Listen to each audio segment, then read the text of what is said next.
Spanish ലീഗിൽ Sevilla അൽമെരിയ മത്സരം സമനിലയിൽ അവസാനിച്ചിരുന്നു. 4 ഗോളുകൾ പിറന്ന മത്സരത്തിൽ ഇരു ടീമുകളും 2 ഗോൾ വീതം നേടിയാണ് സമനിലയിൽ പിരിഞ്ഞത്. ഇതിനു പിന്നാലെ നാണം കെട്ട റെക്കോർഡും അൽമെരിയയെ തേടിയെത്തി.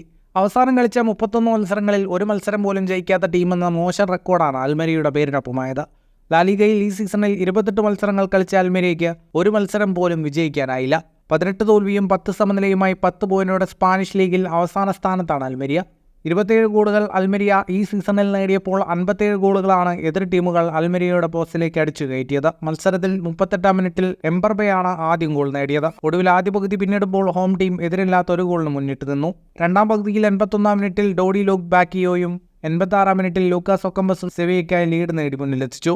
എന്നാൽ ഇഞ്ചുറി ടൈമിൽ മാർക്കോ മിലിനോവിച്ച് ആതിഥേയർക്ക് വേണ്ടി സമനില ഗോൾ നേടുകയായിരുന്നു. സമനിലയോടെ സ്പാനിഷ് ലീഗിൽ 28 മത്സരങ്ങളിൽ നിന്ന് 6 വിജയവും 10 സമനിലയും 12 തോൽവിയുമായി 28 പോയിന്റോടെ 14-ാം സ്ഥാനത്താണ് സെവിയ. ഫുട്ബോൾ ലോകത്തെ കൂടുതൽ വാർത്തകൾക്കും വിശേഷങ്ങൾക്കുമായി സ്പോർട്സ് കഫേ ഇപ്പോൾ തന്നെ സബ്സ്ക്രൈബ് ചെയ്യുക.